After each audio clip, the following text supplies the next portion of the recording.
싸움에서 이기려면 어떻게 해야 할까? 대부분 목숨 걸고 싸워 상대방을 제압하는 것을 이기는 것으로 생각한다. 개인의 싸움이든 집단의 싸움이든 다 그렇다. 그런데 모든 싸움에는 공통적인 것이 있다. 바로 극도로 미워하는 마음, 증오심이다. 그리고 마음속 깊이 자리한 지기 싫어하는 마음이다. 사람들은 누구나 지기 싫어한다. 나보다 나은 사람을 보면 시기 질투한다. 자신이 남보다 부족하다는 사실을 인정하고 싶어 하지 않는다. 증오심으로 남들과 싸우는 것은 물론 자신의 부족함을 드러내고 싶지 않은 마음으로 인해 자신 내면 세계와 치열하게 싸우고 있다. 우리는 계속 나 자신과 남과 싸우며 살아간다. 안으로 밖으로 쉴 사이가 없다. 무명으로 가려져 있기에 어리석은 방향으로의 싸움을 계속하고 있는 것이다. 승리는 원한을 가져오고 패배한 사람은 괴로워 누워 있다. 이기고 지는 마음 모두 떠나서 다툼이 없으면 스스로 편안하다. 어느 한쪽이라도 증오심이 일어나지 않는다면 어떻게 될까? 더 이상 싸움은 일어나지 않을 것이다. 서로 주고받아야 싸움이 되는데 한편에서 침묵한다면 이를 어떻게 보아야 할까? 부처님은 이렇게 말씀하셨다.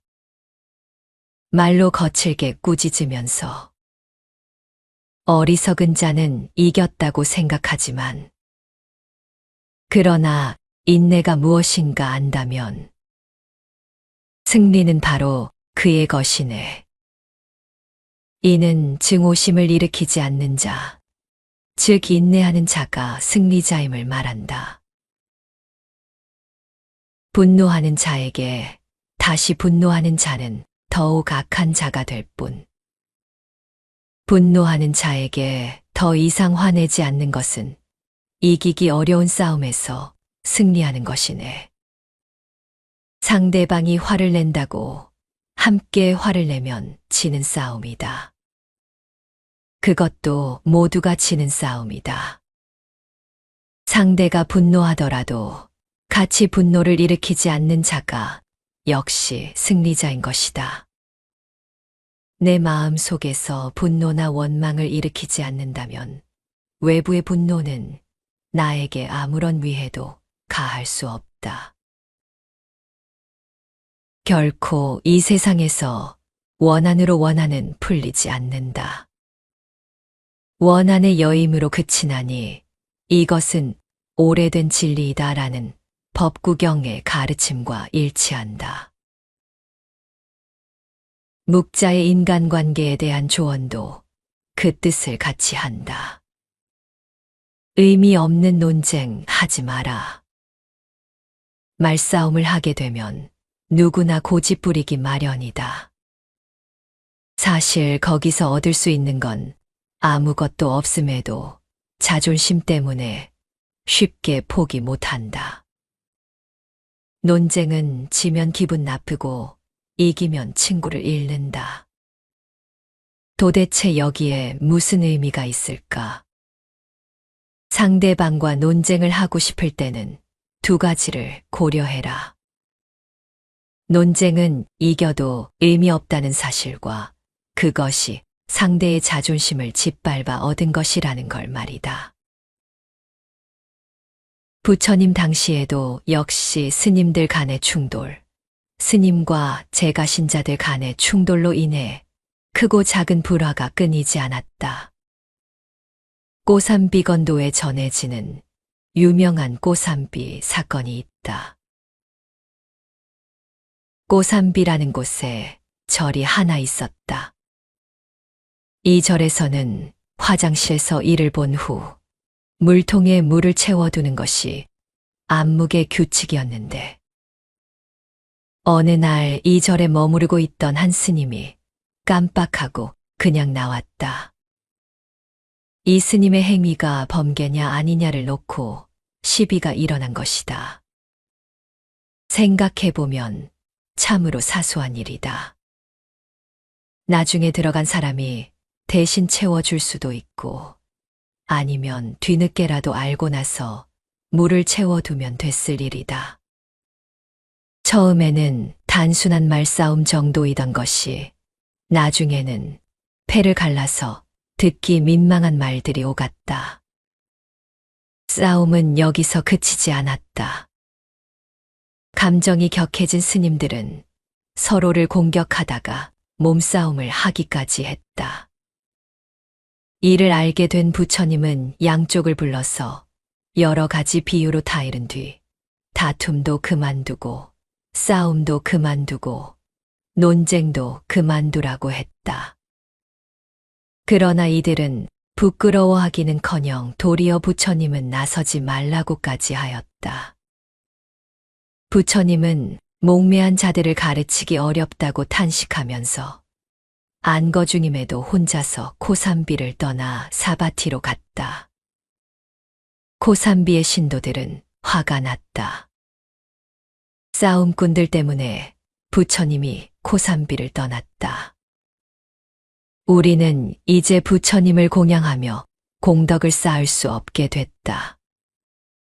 그러니 우리는 저들에게 절하지 말고 합장의 예를 갖추지 말자. 존경도 하지 말고 탁발을 나와도 공양하지 말자고 결의했다. 스님들의 버릇을 고치고 화해를 이루기 위해서는 그 방법밖에 없었기 때문이다. 공양겁으로 배를 골게 되자 그때서야 스님들은 싸움을 멈추고 부처님이 계신 곳으로 찾아가 참회하고 화합을 다짐했다. 부처님께서는 이들을 용서하시며 개송을 읊으셨다. 결국 우리 모두는 죽음의 문턱에 이르게 된다는 사실을 모르고 사람들은 계속 다투고 있다. 이것을 바로 아는 이들은 더 이상 서로 다투지 않고 마음을 쉰다.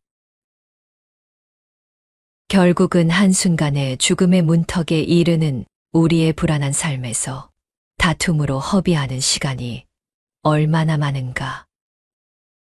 당장 목숨이 끊어지는 죽음을 앞두고 작은 일로 허망하게 다툴 수 있겠는가.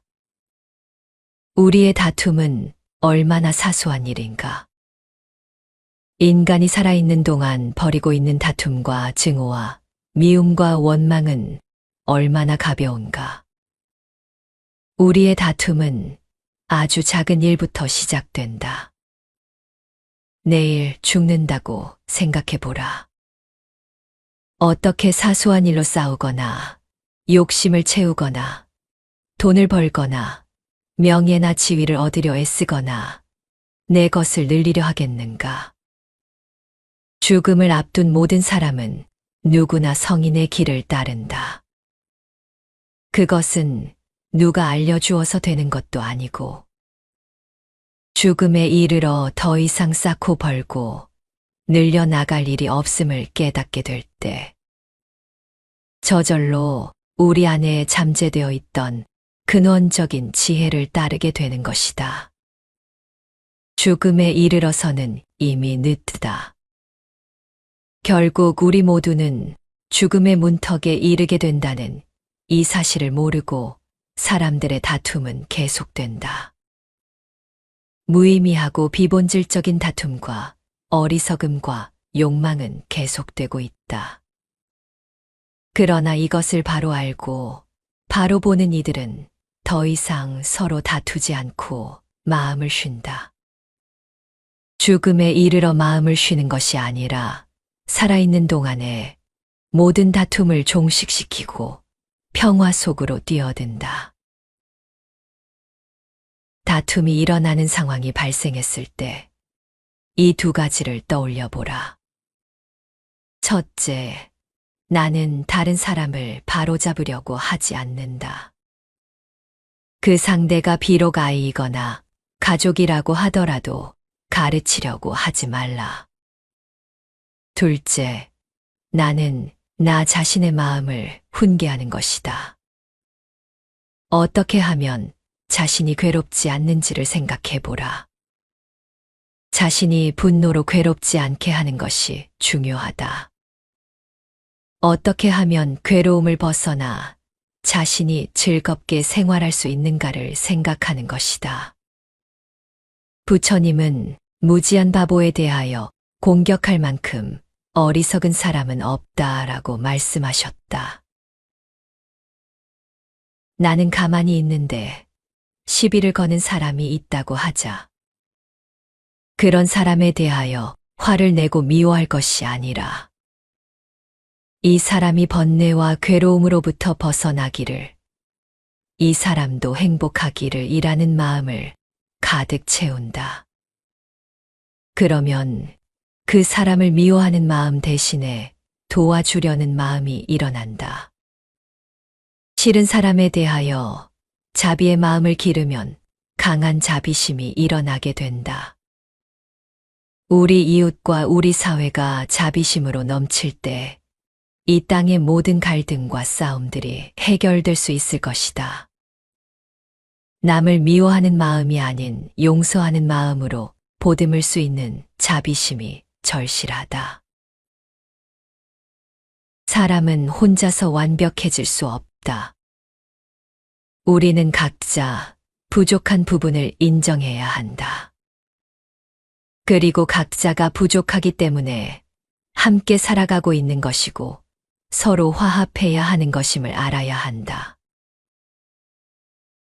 앞서 말한 코삼비 사건에서 부처님께서는 코삼비 스님들의 다툼을 화해시키고 난 후에 상가 공동체는 청정하고 화합하라는 말씀을 남기셨다고 한다. 청정하다는 것은 계율을 잘 지켜 부정과 부패가 없어야 한다는 뜻이고, 화합한다는 것은 분쟁이 없어야 한다는 뜻이다. 부처님께서는 가정이든 사회든 단체든 분쟁이 없고 화합하기 위해 지켜야 할 6가지를 구체적으로 제시해 주셨다. 여기 기억하고 존중해야 할 6가지 화합의 방법이 있다. 이 법에 의지하여 화합하고 다투는 일이 없도록 하여라. 첫째, 같은 계율을 같이 하라. 둘째, 의견을 같이 맞춰라. 셋째, 받은 공약물을 똑같이 수용하라. 넷째, 한 장소에 같이 살아라. 다섯째, 항상 자비롭게 말하라.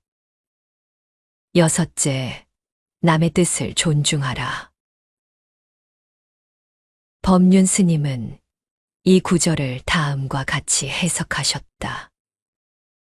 같은 계율을 같이 지키라는 얘기는 누구든 법 앞에 공정해야 한다는 것을, 의견을 맞추라는 얘기는 서로의 의견을 지속적으로 조율해 나가라는 것을, 공약물을 평등하게 나누라는 얘기는 경제적인 평등을 추구하라는 것을, 같은 장소에 모여 살라는 얘기는 삶이 투명하게 공개돼야 한다는 것을, 그리고 자비롭게 말할 것과 남의 뜻을 존중하라는 것은 사람을 대하는 태도의 진실함을 일컫는다.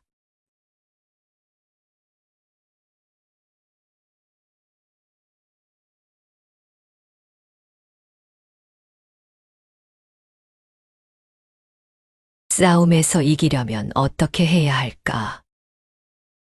대부분 목숨 걸고 싸워 상대방을 제압하는 것을 이기는 것으로 생각한다. 개인의 싸움이든 집단의 싸움이든 다 그렇다. 그런데 모든 싸움에는 공통적인 것이 있다.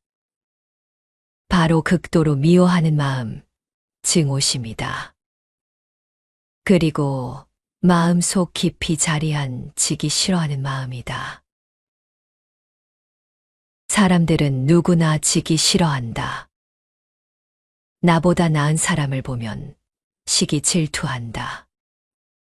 자신이 남보다 부족하다는 사실을 인정하고 싶어 하지 않는다. 증오심으로 남들과 싸우는 것은 물론 자신의 부족함을 드러내고 싶지 않은 마음으로 인해 자신 내면 세계와 치열하게 싸우고 있다.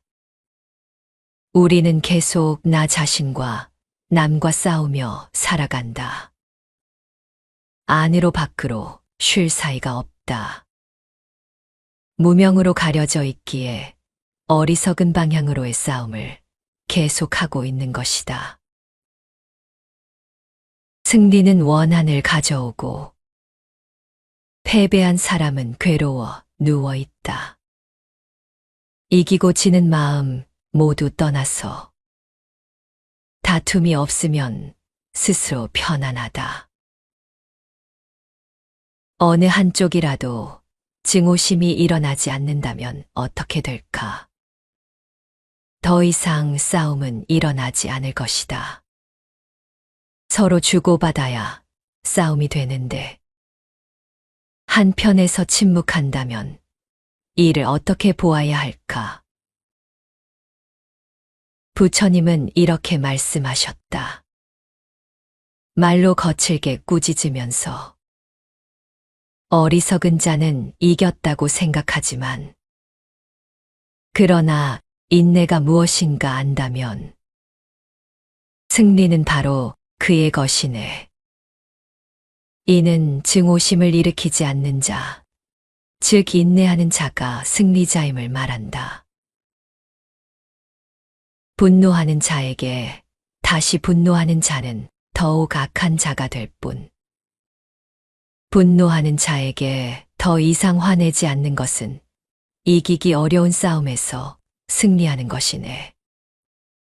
상대방이 화를 낸다고 함께 화를 내면 지는 싸움이다. 그것도 모두가 지는 싸움이다. 상대가 분노하더라도 같이 분노를 일으키지 않는 자가 역시 승리자인 것이다. 내 마음 속에서 분노나 원망을 일으키지 않는다면 외부의 분노는 나에게 아무런 위해도 가할 수 없다. 결코 이 세상에서 원한으로 원한은 풀리지 않는다. 원한의 여임으로 그치나니 이것은 오래된 진리이다라는 법구경의 가르침과 일치한다. 묵자의 인간관계에 대한 조언도 그 뜻을 같이 한다. 의미 없는 논쟁 하지 마라. 말싸움을 하게 되면 누구나 고집 부리기 마련이다. 사실 거기서 얻을 수 있는 건 아무것도 없음에도 자존심 때문에 쉽게 포기 못한다. 논쟁은 지면 기분 나쁘고 이기면 친구를 잃는다. 도대체 여기에 무슨 의미가 있을까? 상대방과 논쟁을 하고 싶을 때는 두 가지를 고려해라. 논쟁은 이겨도 의미 없다는 사실과 그것이 상대의 자존심을 짓밟아 얻은 것이라는 걸 말이다. 부처님 당시에도 역시 스님들 간의 충돌, 스님과 제가신자들 간의 충돌로 인해 크고 작은 불화가 끊이지 않았다. 꼬삼비건도에 전해지는 유명한 꼬삼비 사건이 있다. 꼬삼비라는 곳에 절이 하나 있었다. 이 절에서는 화장실에서 이를 본 후 물통에 물을 채워두는 것이 암묵의 규칙이었는데 어느 날 이 절에 머무르고 있던 한 스님이 깜빡하고 그냥 나왔다. 이 스님의 행위가 범죄냐 아니냐를 놓고 시비가 일어난 것이다. 생각해보면 참으로 사소한 일이다. 나중에 들어간 사람이 대신 채워줄 수도 있고, 아니면 뒤늦게라도 알고 나서 물을 채워두면 됐을 일이다. 처음에는 단순한 말싸움 정도이던 것이 나중에는 폐를 갈라서 듣기 민망한 말들이 오갔다. 싸움은 여기서 그치지 않았다. 감정이 격해진 스님들은 서로를 공격하다가 몸싸움을 하기까지 했다. 이를 알게 된 부처님은 양쪽을 불러서 여러 가지 비유로 타이른 뒤 다툼도 그만두고 싸움도 그만두고 논쟁도 그만두라고 했다. 그러나 이들은 부끄러워하기는커녕 도리어 부처님은 나서지 말라고까지 하였다. 부처님은 목매한 자들을 가르치기 어렵다고 탄식하면서 안거 중임에도 혼자서 코삼비를 떠나 사바티로 갔다. 코삼비의 신도들은 화가 났다. 싸움꾼들 때문에 부처님이 코삼비를 떠났다. 우리는 이제 부처님을 공양하며 공덕을 쌓을 수 없게 됐다. 그러니 우리는 저들에게 절하지 말고 합장의 예를 갖추지 말자. 존경도 하지 말고 탁발을 나와도 공양하지 말자고 결의했다. 스님들의 버릇을 고치고 화해를 이루기 위해서는 그 방법밖에 없었기 때문이다. 공양겁으로 배를 골게 되자 그때서야 스님들은 싸움을 멈추고 부처님이 계신 곳으로 찾아가 참회하고 화합을 다짐했다. 부처님께서는 이들을 용서하시며 개송을 읊으셨다. 결국 우리 모두는 죽음의 문턱에 이르게 된다는 사실을 모르고 사람들은 계속 다투고 있다. 이것을 바로 아는 이들은 더 이상 서로 다투지 않고 마음을 쉰다. 결국은 한순간에 죽음의 문턱에 이르는 우리의 불안한 삶에서 다툼으로 허비하는 시간이 얼마나 많은가. 당장 목숨이 끊어지는 죽음을 앞두고 작은 일로 허망하게 다툴 수 있겠는가. 우리의 다툼은 얼마나 사소한 일인가. 인간이 살아있는 동안 벌이고 있는 다툼과 증오와 미움과 원망은 얼마나 가벼운가. 우리의 다툼은 아주 작은 일부터 시작된다. 내일 죽는다고 생각해보라. 어떻게 사소한 일로 싸우거나 욕심을 채우거나 돈을 벌거나 명예나 지위를 얻으려 애쓰거나 내 것을 늘리려 하겠는가. 죽음을 앞둔 모든 사람은 누구나 성인의 길을 따른다. 그것은 누가 알려주어서 되는 것도 아니고 죽음에 이르러 더 이상 쌓고 벌고 늘려나갈 일이 없음을 깨닫게 될 때 저절로 우리 안에 잠재되어 있던 근원적인 지혜를 따르게 되는 것이다. 죽음에 이르러서는 이미 늦다. 결국 우리 모두는 죽음의 문턱에 이르게 된다는 이 사실을 모르고 사람들의 다툼은 계속된다. 무의미하고 비본질적인 다툼과 어리석음과 욕망은 계속되고 있다. 그러나 이것을 바로 알고 바로 보는 이들은 더 이상 서로 다투지 않고 마음을 쉰다. 죽음에 이르러 마음을 쉬는 것이 아니라 살아있는 동안에 모든 다툼을 종식시키고 평화 속으로 뛰어든다. 다툼이 일어나는 상황이 발생했을 때 이 두 가지를 떠올려 보라. 첫째, 나는 다른 사람을 바로잡으려고 하지 않는다. 그 상대가 비록 아이이거나 가족이라고 하더라도 가르치려고 하지 말라. 둘째, 나는 나 자신의 마음을 훈계하는 것이다. 어떻게 하면 자신이 괴롭지 않는지를 생각해 보라. 자신이 분노로 괴롭지 않게 하는 것이 중요하다. 어떻게 하면 괴로움을 벗어나 자신이 즐겁게 생활할 수 있는가를 생각하는 것이다. 부처님은 무지한 바보에 대하여 공격할 만큼 어리석은 사람은 없다라고 말씀하셨다. 나는 가만히 있는데 시비를 거는 사람이 있다고 하자. 그런 사람에 대하여 화를 내고 미워할 것이 아니라 이 사람이 번뇌와 괴로움으로부터 벗어나기를, 이 사람도 행복하기를 이라는 마음을 가득 채운다.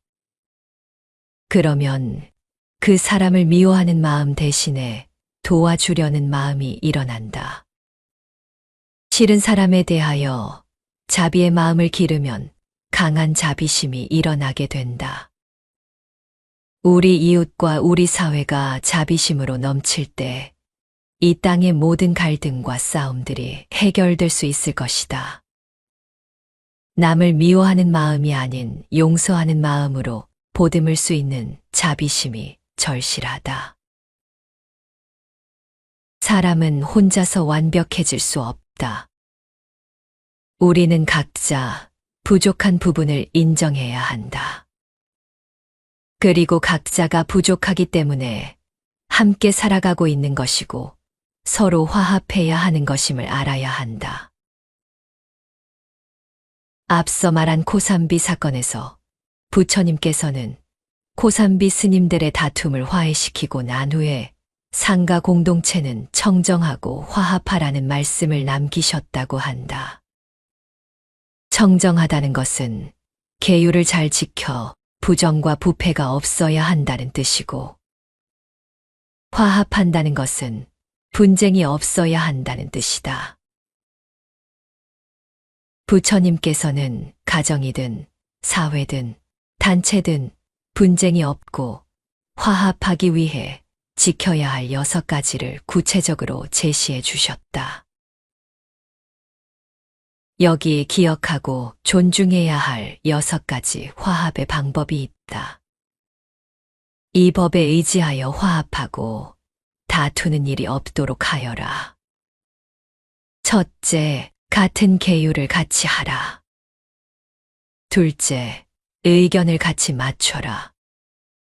셋째, 받은 공약물을 똑같이 수용하라.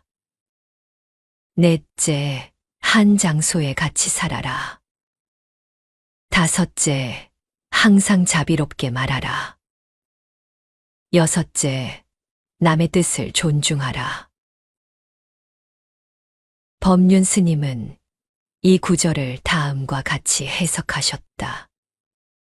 같은 계율을 같이 지키라는 얘기는 누구든 법 앞에 공정해야 한다는 것을, 의견을 맞추라는 얘기는 서로의 의견을 지속적으로 조율해 나가라는 것을, 공약물을 평등하게 나누라는 얘기는 경제적인 평등을 추구하라는 것을, 같은 장소에 모여 살라는 얘기는 삶이 투명하게 공개돼야 한다는 것을, 그리고 자비롭게 말할 것과 남의 뜻을 존중하라는 것은 사람을 대하는 태도의 진실함을 일컫는다.